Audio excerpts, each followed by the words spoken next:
Hello guys. तो आज हम पढ़ेंगे deleting elements in a dictionary. हमारा टॉपिक डिक्शनरी चल रहा है जिसमें कि ऑलरेडी कुछ वीडियोस अपलोड हो चुकी हैं। और जो आज का टॉपिक है वो है कि हम एक हमारे पास डिक्शनरी है तो उसमें से हम किसी आइटम को अगर डिलीट करना चाहें तो वो हम किस तरीके से कर सकते हैं। तो जो डिक्शनरी होती है उसमें से आइटम डिलीट करने के दो तरीके हो सकते हैं, या तो हम डेल कमांड का यूज कर लें या हम पॉप मेथड का यूज कर लें। ठीक है। अब डेल कमांड और पॉप मेथड में दोनों में डिफरेंस क्या होगा? डेल कमांड भी आइटम को डिलीट करेगा और पॉप मेथड भी आइटम को डिलीट करेगा, लेकिन दोनों में डिफरेंस ये हो जाता है कि जो पॉप मेथड होता है वो हमारी डिलीटेड वैल्यू को भी रिटर्न करता है। अभी हम इसको प्रैक्टिकली करके देखेंगे तो और अच्छे से समझ में आ जाएगा कि मैं क्या बोल रही हूँ। तो सबसे पहले हम देख लेते हैं कि हम डेल कमांड का किस तरीके से यूज करते हैं। तो फॉर एग्जाम्पल मेरे पास ये एक डिक्शनरी है डिक्ट, जिसकी में वैल्यूज मैंने ले ली है कि की है 1 वैल्यू है येलो, की 2 वैल्यू पिंक, की 3 वैल्यू ग्रीन। अब मुझे क्या करना है कि फॉर एग्जाम्पल मुझे ये वाले आइटम को, इस पूरे आइटम को यहाँ से डिलीट करना है। तो मैं डेल कमांड का यूज करने के लिए मैं क्या करूंगी, डेल लिखूंगी, डिक्शनरी का नाम लिखूंगी और उसकी की दे दूंगी यहाँ पे। तो यहाँ पे जो की है वो 3 है, तो मैंने की जो है वो 3 दे दी है। अब जब हम इसको प्रिंट कराएंगे तो हमारे पास जो डिक्शनरी आएगी उसमें से हमारा जो 3 वाला आइटम था वो हमारा डिलीट हो चुका होगा। ठीक है। अब अगर इसी को हम पॉप के थ्रू करना चाहें तो पॉप के थ्रू हम कैसे करेंगे? क्योंकि ये वैल्यू एक वैल्यू रिटर्न करता है, इसलिए हमें एक और वेरिएबल लेना पड़ेगा जिसमें वो रिटर्न वैल्यू आएगी।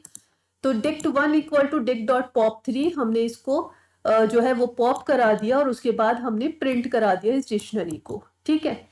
अब प्रिंट कराने के बाद मैंने दोबारा से एक बार तो मैंने ये नई वाली डिक्शनरी को, सॉरी, ये जो नया वाला वेरिएबल है इसको प्रिंट कराया और एक बार मैंने अपनी डिक्शनरी को प्रिंट कराया है। तो यहाँ पे मैं इसलिए इसको प्रिंट करा रही क्योंकि जो वैल्यू रिटर्न होके आएगी वो हमारी यहाँ पे प्रिंट हो जाएगी। तो जो 3 की थी उसकी जो वैल्यू थी ग्रीन वो यहाँ हमारी रिटर्न होके आ गई।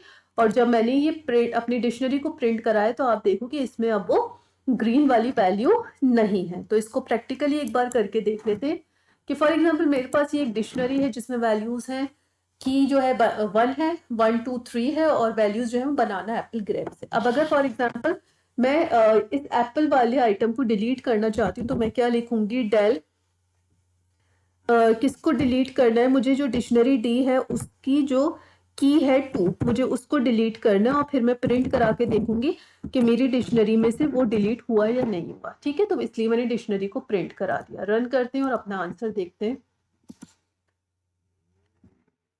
सी क्या हुआ, इसमें से 2 वाला जो मेरी आइटम था वो यहाँ से डिलीट हो चुका है, सिर्फ 1 और 3 बचा है। ठीक। अब इसी को अगर हम पॉप मेथड से करेंगे तो पॉप मेथड के लिए हमको क्या करना पड़ेगा कि एक मैं वेरिएबल ले लेती हूँ। फॉर एग्जाम्पल मैंने D1 ले लिया और मैंने यहाँ पे लिख दिया D.pop कि मेरी जो डिक्शनरी D है मुझे उसमें से क्या पॉप करना है, मुझे 2 मीन्स जो की वैल्यू है 2 उसको डिलीट करना है। की वैल्यू 2 पे जो आइटम है वो डिलीट करने हैं। ठीक है। अब मैं अगर प्रिंट कराऊंगी इस D1 को तो D1 में मेरी जो की है 2 उसकी वैल्यू आ जाएगी। तो जो की 2 है उसकी वैल्यू है एप्पल, तो मेरे पास एप्पल लिख कर आ जाएगा। मैं एक बार रन करके दिखा देती हूँ इसको और फिर मैं डिलीट वाली को प्रिंट करके भी दिखा दूंगी। तो देखिए अभी हमारे पास एप्पल जो है वो रिटर्न होके आ गया क्योंकि मैंने जो की 2 थी उसको डिलीट करा और उसकी जो वैल्यू थी वो एप्पल थी। ठीक। अब मैं अपनी अगर डिक्शनरी को प्रिंट कराती हूँ तो आप देखना कि उसमें एप्पल वाली जो आइटम है वो नहीं होगा, बनाना और ग्रेप्स वाला आइटम मेरा होगा। तो बनाना और ग्रेप्स वाला आइटम है मेरे पास और एप्पल मेरी वहां से डिलीट हुई है तो वो वैल्यू मेरे पास रिटर्न होके आई है। ठीक है। तो जब हमें रिटर्न वैल्यू की जरूरत होगी तो उस केस में हम पॉप मेथड का यूज कर लेंगे और अगर हमें रिटर्न वैल्यू नहीं चाहिए तो हम जो है वो डेल कमांड का यूज कर लेंगे। जो हमारा नेक्स्ट टॉपिक आ जाता है वो आ जाता है मेंबरशिप ऑपरेटर्स का। हम स्ट्रिंग से पढ़ रहे हैं मेंबरशिप ऑपरेटर्स को। दो होते हैं हमारे मेंबरशिप ऑपरेटर्स, एक होता है इन और नॉट इन।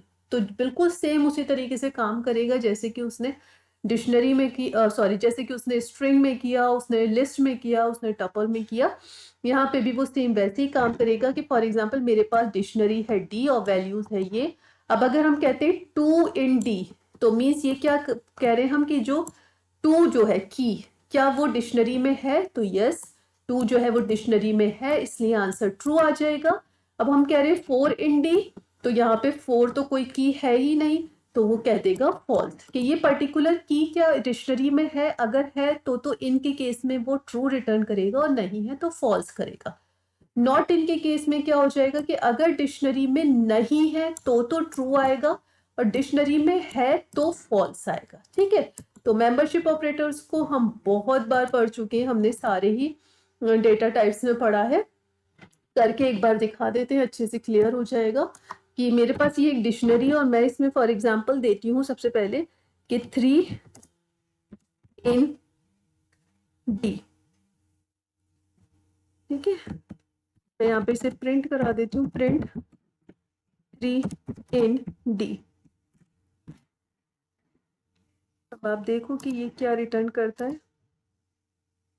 इसने देखिए मुझे ट्रू रिटर्न कर दिया कि यस 3 जो है वो डिक्शनरी में है। अब अगर मैं बोलती हूँ कि 5 इन डी, तो इस केस में ये मुझे कह देगा फॉल्स। क्यों? क्योंकि 5 तो मेरी कोई सी की है ही नहीं, तो इसने मुझे फॉल्स दे दिया। ठीक है, अब इसी को अगर मैं नॉट इन कर देती हूँ, तो अब क्योंकि ये मेरी डिक्शनरी में नहीं है, तो नहीं है तो उस केस में ये ट्रू रिटर्न करेगा। ठीक है, नॉट इन के केस में ये ट्रू करेगा। ठीक है, और अगर है तो फॉल्स रिटर्न करेगा। फॉर एग्जाम्पल मैं 1 इन डी, यस 1 जो है वो इसमें है, तो इस केस में ये मुझे आपका रिटर्न कर देगा फॉल्स, क्योंकि नॉट इन ऑपरेटर का हम यूज कर रहे हैं।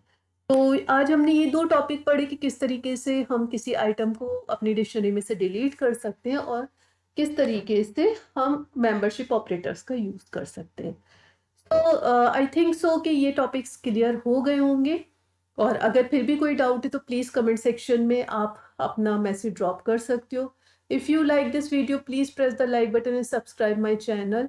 एक्चुअली मैं अगर अपना चैनल का एनालिटिक्स देखती हूँ तो उसमें बहुत क्लियरली मुझे दिख रहा है कि जो लोग सब्सक्राइब नहीं कर रहे हैं उनका रेशियो ज़्यादा है इन कंपैरिजन टू जिन्होंने सब्सक्राइब किया हुआ है। तो प्लीज़ चैनल को सब्सक्राइब करें और फिर मेरी वीडियोज़ को वॉच करें। Thank you.